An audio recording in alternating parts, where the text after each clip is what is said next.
Hello বন্ধুরা, শুভরাত্রি। আর আমি এইমাত্র দোকান বন্ধ করে ঘরে আসলাম। আর দেখো এখনও কত কাজ পড়ে আছে। মানে একা সংসার হলে যা হয়, বাইরে গেলে ঘরের কাজ রেডি থাকে, আবার ঘরে আসলে বাইরের কাজ রেডি থাকে। আমি সকালবেলা আজকে কাপড় জামা কেচেছিলাম, এগুলো এখন ভাঁজ করতে হবে। এই যে দুনিয়ার জামা কাপড় পরে আছে। চলো রান্নাঘরে।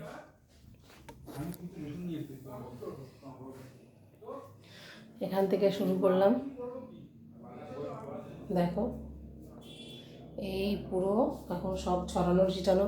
যে ভাববে তুমি ছড়িয়ে রেখেছো, ছড়িয়ে রেখেছি কী করবো বলো তো। এই একবার দোকানে দৌড়েছি, আবার ঘরে আসছি, এই করছি। দেখো সব ছড়ানো ছিটানো। এই যে এই মাথা থেকে একদম এই লাস্ট অবধি সব ছড়ানো। এখন ভাত বসাবো। এই যে চালটা ধুয়ে নিয়েছি গামলার মধ্যে। এখন ভাতটা বসাবো, বসিয়ে এগুলো গুছাবো, বাসন ধোবো, বিছনা কাঁথা গোছাবো, জামা কাপড়গুলো ভাঁজ দেবো। মানে জীবনে বাঁচতে গেলে কত কিছু করতে হয় বন্ধুরা, তোমরা তো জানো। কী করবো বলো, আমার তো কেউ করার নেই। আর মেয়েরা ছিল, মেয়েদের বিয়ে হয়ে গেছে, তারা পড়ার বাড়ি চলে গেছে। তারা কি আমাকে করে খাওয়াবে? যখন আসে তখন করে খাওয়ায়। তাদেরও তো সংসার ধর্ম আছে না, বলো কী করবো। আর এই ভাতটা বসিয়ে দিলাম।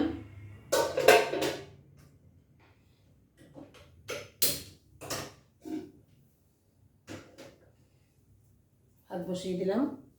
এবারে চলো বাসনগুলো গোছাই। বাসনগুলো গুছিয়ে নিই। এই চা দিতে হবে, চা বিক্রি করলাম।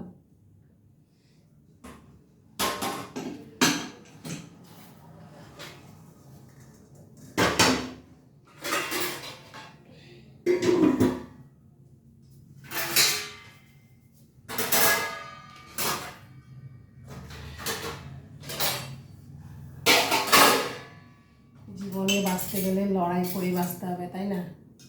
এটাও একটা লড়াই জীবনে বাঁচার জন্য।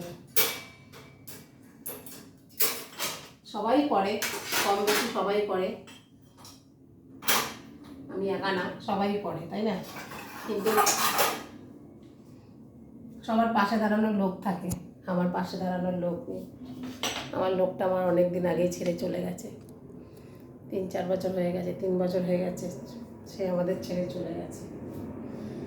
ওই জন্য কী করবো আর, কপালে নাই ঘি, আর কি হবে বলো। আমার কপালটাই খারাপ। আমার যে মানুষটা ছিল সেই মানুষটাই আমাকে ছেড়ে চলে গেছে।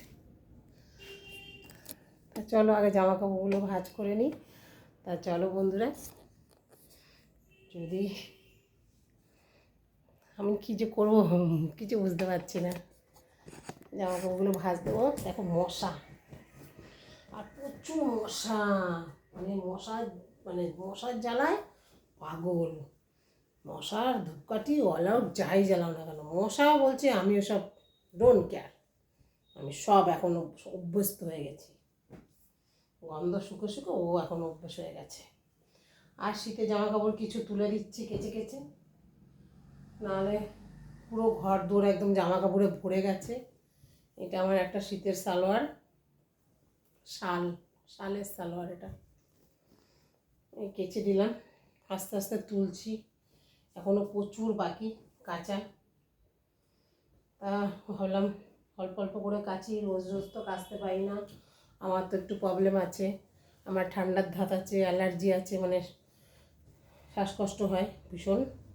আমার অ্যাজমা টাইপের আছে। ওই যে আমার ওষুধ নিতে হয় প্রত্যেক দিন, নীলানা টাইপের। তোমাদের তো আগে ভিডিওতে দেখিয়েছি। এই যে এটা নিয়ে আমি বেঁচে আছি, সত্যি কথা, এটা নিয়ে আমি বেঁচে আছি। এটা না থাকলে, এটা যখন শেষ হয়ে যায় না, আমার তখন মনে হয় কি শরীরটা আরও বেশি খারাপ করে, বেশি অসুস্থ হয়ে যাই। এটা থাকলে আমার মনে জোর থাকে যে না, আমার জীবন রক্ষা করার জন্য আমার রক্ষা কবচ আছে, বুঝেছ?